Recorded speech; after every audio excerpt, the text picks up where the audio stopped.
Good day, sir. Today I would like to present assignment 1, which is the financial accounting environment in Malaysia. I would like to introduce myself, Jivita Marimuthu. Then the topic given by our lecturer was about inland revenue board. Okay, what is actually an inland revenue board?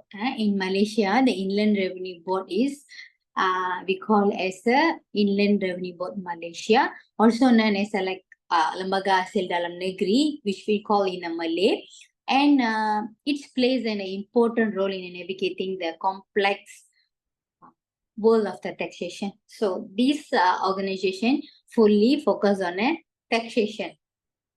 The IRB was established on 1st March 1996 under the Inland Revenue Board of the Malaysia Act 100 1995. This is the history of the organization established.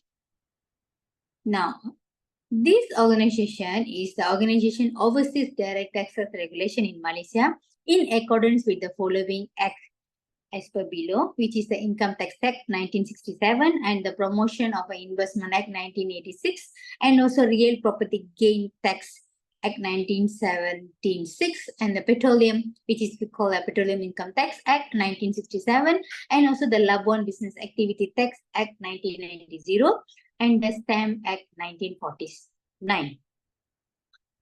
Now, what is the vision and mission of the organization? The main vision of the Inland Revenue Board was a leading tax administrator. They're playing a main leading tax administrator. Their mission was to provide an excellent tax service by implementing an integrated and transparent taxation system in the Malaysia, and also the increasing operational effectiveness throughout the innovative process information technology, and also the improving voluntary compliance taxation in Malaysia, and also enhancing the competence of our workforce. The main objective is to implement effectively and fair and equitable tax management system. The main slogan is "Together we develop the nation." Quality of the policy was with integrity as a foundation. They are committed to giving the best service to their customers, and the service motto is the best service for you. That means they provide best service for the customer. Now I would like to explain about their roles and function in the accounting regulations bodies. Okay, IRB roles is and responsibility expensive. Okay, let me have a look on the detail about this. The main role is they are playing as a tax collection person. The IRB collect taxes from the individualized, those are doing business, those are like running corporation, those are ensuring that the government has the necessary funds to provide several public service. They mean that they collect all the taxes from those are running business and individuals, and they're using for the public several services for that also. The next is the personal income tax. Okay, imposed on the income tax individual is the individual earning from employment income, business investment, and the sources of based on progressive tax rate that the increases as the income level raise. For example, for the personal income tax, those are working in a company, the company will be deducted like a PCB, which is the tax deduction in advance. So normally, once a year, we have to declare the personal income tax to the government. Then the rate is calculated by the tier basis. Second is the corporate income tax, is same thing also. They will calculate from those are corporation and running business in Malaysia. And this one also, they follow the tax tier rate to collect the tax payment. Second is real property gain and tax. This is a reflect to their property when they're selling or buying property. They have to declare the RPGT to the government in order to pay the property they own or property they buy, several tax percentage to the government as well. Second is the import and export duties. As you all know that if we import any goods from the overseas, we have to pay some taxes to the government in order duties and exercise duties in Malaysia. Second is a withholding tax. This is a tax deducted as the sources on a payment made at a non-resident for the services, a royalty, a dividend, and etc. Whatever service we using for the overseas basis in Malaysia, we have to pay the withholding taxes. Then second is the other taxes, like Malaysia also like impose few types of taxes, for example, like a capital gain tax, what do you call them, inheritance tax, and more under like a specific circumstance. So this kind of the taxes is collected by the government. Their main roles are to collect the fund of the taxes. Second, now, what is the power of LHTN? Normally, they have this is the organization in Malaysia. They having power to the customers as well. For example, like entering into the contract, like utilizing all movable and immovable property of the boat. Including raising loan by mortgaging such as a property. As I say just now, they have arises to the to assess the customer or to extract the customer data, whether they have all the properties or anything they bought, whether they're paying a property tax, RPGT tax or not to the government. So they have access to utilize it. The second is that they're engaging in activities like independently or in a collaboration with other organizations or international bodies to enhance the understanding of the taxation.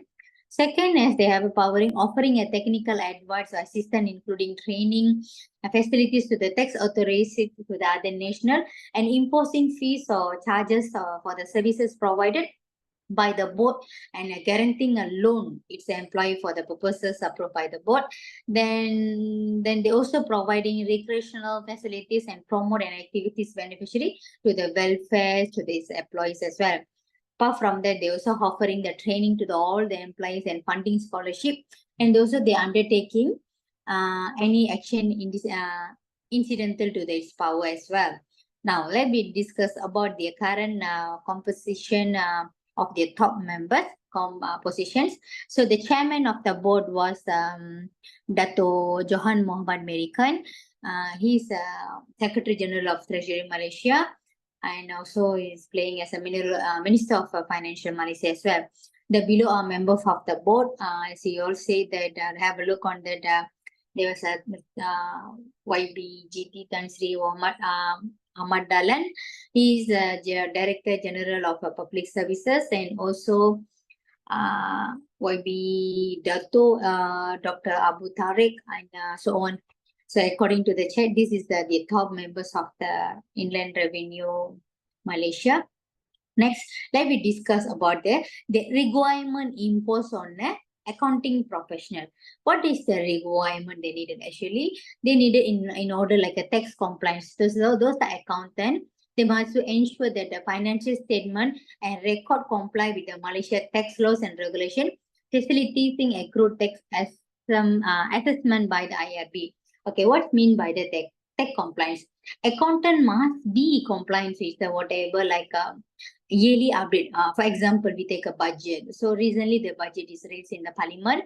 So according to the budget, there was a lot of things is they updated in order to what do you call the restructure of the tax part, which is the tax rate, the tax relief, and what do you call the SST rate, and so on. So this kind of the thing, accountant must be ensure that this will be financially taken and financially recorded when we comply with the tax submission.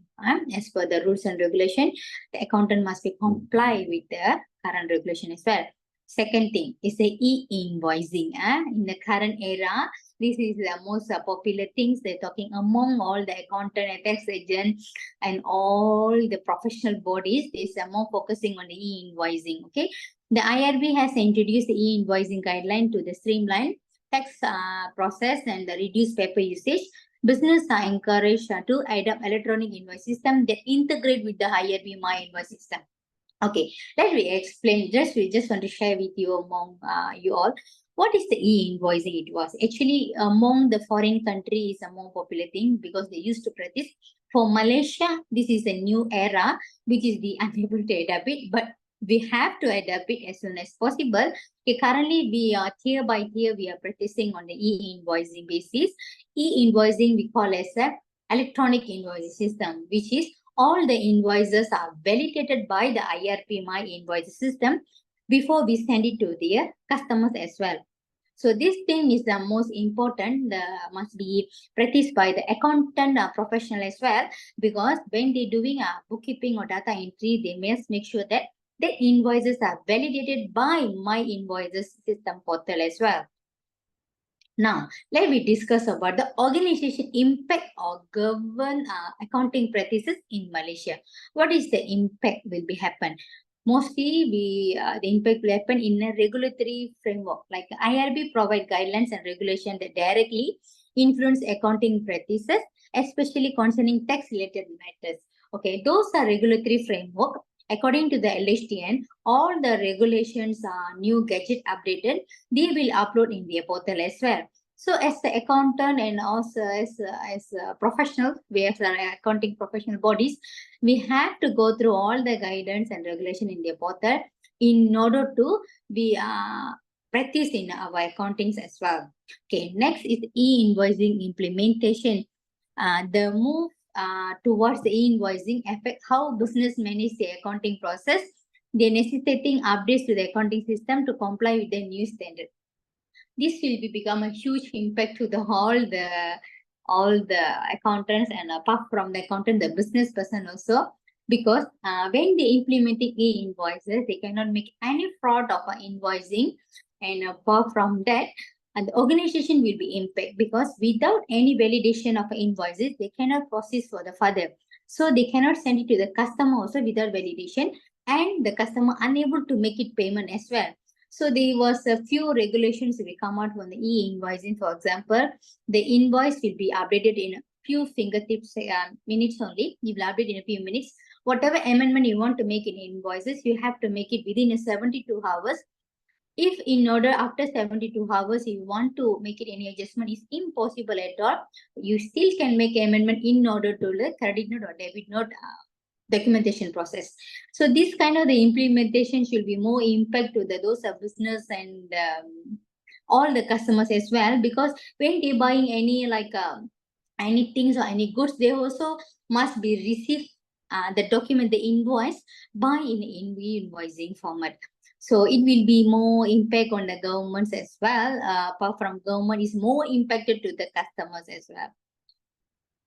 Now, I would like to share about the LHTN website. This is the LHTN portal. So those are want to inquiry more about what is the LHTN was, what is the facilities they providing.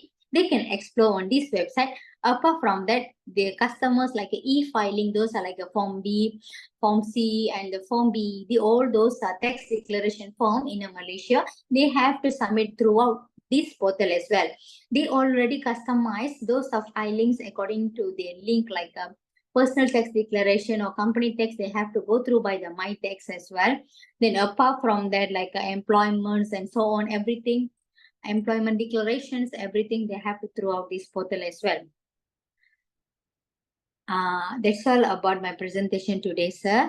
Hope you all understand what is the main role about the LHTN, which we call as the Inland Revenue Board of Malaysia. Then I will sharing the main responsible. Apart from that, now the era is moving for the e-invoicing as well. This is the most impacted and most challenging task. Currently, inland revenues keep expanding and keep changing on the method of declaration in order to smoothen up the customers and also all the businessmen to process their business in order in effective way and efficient way as well. So thank you. This is the presentation from me. Thank you, sir.